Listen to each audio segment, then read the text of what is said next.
Saya ketemu di Timika berapa bulan yang lalu. Saya tanya, Pak John, bagaimana kabar Mama? Wah, sudah saya sebarkan di pegunungan Karsten.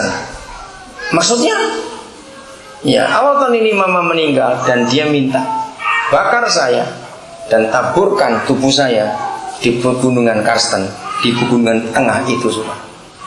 Karena dia ingin tinggal dengan orang Papua. Bayangkan, orang kulit putih ini, orang Amerika. Jadi dia charter pesawat, setelah punya dibawa dari Amerika ke Indonesia, dalam pesawat dia taburkan abu itu. Hebat sekali dua orang ini. Maka itu apa yang muncul di hati kita sekarang ini untuk hidup ini? Tanya lagi sekali, tanya motivasi. Buat apa saja, untuk apa dan untuk siapa? Sekarang kita tanyakan lebih jauh motivasi kita. Yang sangat kita rindukan, sangat kita harapkan selama ini, itu apa? Untuk hidup ini. Ayat 21. Karena bagiku hidup adalah siapa? Baca, hidup adalah siapa? Kristus. Untungnya kapan? Untungnya kapan? Baca Alkitab saudara. Untungnya kapan? Kalau mati. Inilah orang-orang gila itu tadi. Ingat minggu lalu kita belajar seorang orang gila. Justru kita itu untung waktu kita mati. Apa artinya? Nanti kita akan lihat ayat 22. Tetapi jika aku harus hidup di dunia ini. Saya ulangi lagi kalimat ini. Saya mau tanya kepada saudara pertanyaan ini. Tetapi jika aku harus hidup di dunia ini, itu menunjukkan Paulus itu ingin mati atau ingin hidup? Tetapi jikalau aku harus hidup di dunia ini, itu ingin mati atau ingin hidup? Ingin mati. Maka itu dia berkata, kalau aku harus hidup di dunia ini, jadi dia itu ingin mati, nggak ingin hidup. Karena dia tahu mati itu untung. Maka itu kalau ada orang Kristen masih takut mati, engkau belum Kristen. Lu kenapa? Karena orang yang takut mati itu pasti masih punya dosa. Jadi takut. Ayo bertobat dulu malam ini. Tapi dia berkata, bukan masalah dosa Pak, karena saya belum kawin, gak ada urusan. Urusannya apa? Dengan belum menikah. Ngerti sekarang saudara? Jadi Paulus ingin mati. Maka itu dia berkata, tetapi jika aku harus hidup di dunia ini, itu berarti bagiku bekerja memberi buah. Nah, kata ini yang kita temukan, mati itu untung. Kalau kita punya sebuah biji, kalau dia nggak kita tanam untuk mati, dia bisa jadi pohon tidak? Nggak bisa. Jadi kata mati adalah untung. Itu artinya waktu hidup kita yang sebagai biji ini kita kuburkan, kita tanam hidup kita. Apa artinya? Keakuan kita, kepentingan diri kita sendiri, hal-hal yang berhubungan pribadi kita matikan. Kalau itu kita matikan, akan jadi pohon, saudara. Katakan apa? Akan jadi pohon. Dan itu akan berbuah. Saya ulangi lagi, itu berarti bagiku bekerja memberi buah. Ada buah dalam kehidupan kita. Ada 4 hal yang saya belajar di pohon buah. Ini luar biasa. Nomor 1. Renungkan. Saudara, satu kali waktu saya ngomong kata ini, ada orang tanya, Bapak baca buku apa? Enggak, saya enggak baca buku. Saya merenung dengan hidup saya sendiri. Dengarkan, nomor 1 dari 4 tentang pohon buah. Saya minta hari ini masing-masing saudara tercelik dan sadar untuk apa hidup. Tidak akan pernah ada pohon buah makan buahnya sendiri. Jawab iya atau tidak? Lo cepat jawab. Maaf, mungkin bagi beberapa saudara sikap saya ini dianggap aneh, gila, gak masuk akal. Tapi saya ingin jujur kepada saudara. Kalau saudara melihat saya hidup, ini aneh atau tidak? Saya ini orang aneh atau tidak?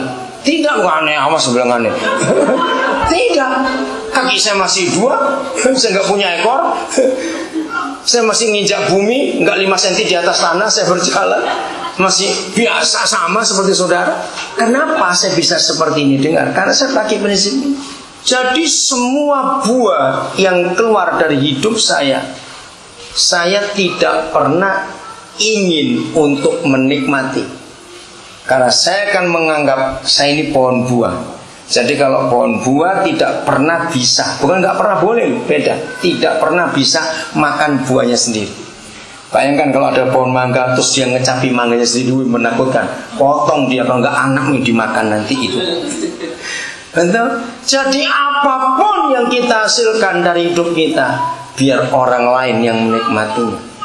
Lalu pertanyaan, lalu pohonnya makan apa? Ya makan dari tanah, bukan dari buahnya itu. Amin. Nomor 2, tidak ada pohon buah kalau berbuah lalu dipetik terus pohonnya tersinggung. Tahun depan aku nggak berbuah karena kamu habisin tahun ini. Ada pohon buah seperti itu? Sama jawabannya tidak. Tidak. Walaupun masih muda-muda kita ambilin, tetap dia akan berbuah kalau sudah musim. Ini hidup kita. Nomor 3, di mana ada pohon buah itu pasti ada bijinya. Dan kalau ada bijinya pasti multiplikasi. Kok nggak ada yang ngamen? Coba lihat apa yang kita buat. Pertama kita mulai saya mulai di Wamena. Di Wamena kena pilih. Saya lihat sudah banyak pohon ini. Maka itu yang sangat kurindukan, sangat kuharapkan. Seperti yang Paulus katakan, saya mau melihat ada begitu banyak sekolah. Saudara, bukan cuma ini di Sukuwana. Saya nggak bawa DVD-nya. Saudara kita Nexon Balang, anak Dayak ini jadi orang hebat di Sukuwana. Ada 4 sekolah di sana. Saya invest di sana juga untuk Sukuwana. Bulan Juli yang lalu saya buka lagi 1 TK di Jambi. Itu TK gratis juga. Setiap bulan sekian lagi biayanya. Dengarkan para pengusaha juga. Makin banyak, makin berkembang dan terus nggak akan berhenti. Di Kalimantan berjalan. Yang di Kutai Barat, di Nunukan berjalan sekolah-sekolah itu. Dan luar biasa Tuhan memberkati. Saya ulangi lagi, pohon buah kalau berbuah nggak akan makan buahnya. Pohon buah kalau berbuah dipetik dia akan tersinggung. Yang ketiga, pohon buah pasti ada biji, asal berkembang terus, multiplikasi. Maka itu masing-masing saudara harus bisa multiplikasi. Tahu? Jangan bilang berkembang biak, kok nggak enak dengerin. Multiplikasi terus bertambah, terus bertambah, ini yang Tuhan mau kita kerjakan dalam hidup ini. Jumat malam saudara saya dapat telepon yang sangat unik. Saya belum pernah dapat telepon seperti itu. Hampir 3 jam orang itu telepon. Sudah pakai handphone saya yang nomor halo.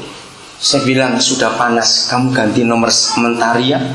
Jadi akhirnya saya nyambung ke nomor mentari. Ngomong ki panas lagi, kamu pakai nomor rumah saja ya.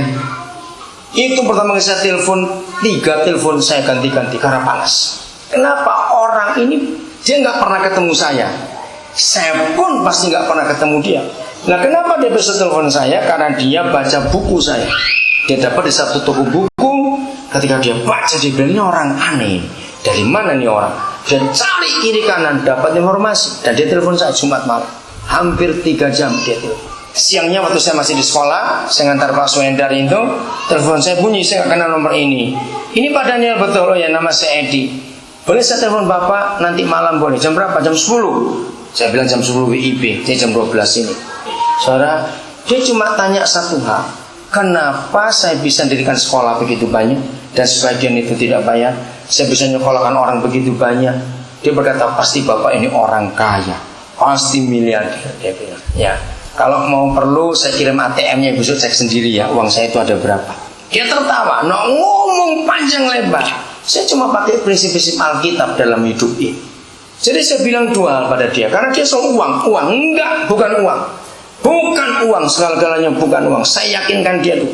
Jadi hampir 1 jam pertama saya cuma meyakinkan dia, uang bukan segala-galanya. Dan saya sudah membuktikan, saya nggak punya uang, tapi toh bisa jadi seperti ini. Maka itu dia heran. Nomor 2, letakkan logikamu dan pakai logika Tuhan. Kalau 2 ini nggak kamu terima, saya nggak bisa ngomong lebih lanjut. Percuma, kita nggak akan satu voltase. Saya bilang bicara ini. Jadi dia dengarkan. Dia janjinya telepon saya Senin, tapi kemarin malam dia telepon lagi. Karena saya bilang cernak dulu. Nanti malam dia janji dia mau telepon saya lagi. Karena dia ingin tahu kok bisa. Nah ini jawaban. Nomor 4 dari pohon buah itu saudara. Di semua pohon buah, orang akan datang ke pohon itu waktu dia berbuah. Pohon buah nggak pernah pasang iklan. Datanglah kemari gitu. Begitu lihat buahnya orang datang. maka itu jujur dalam hidup saudara. Berapa banyak orang yang datang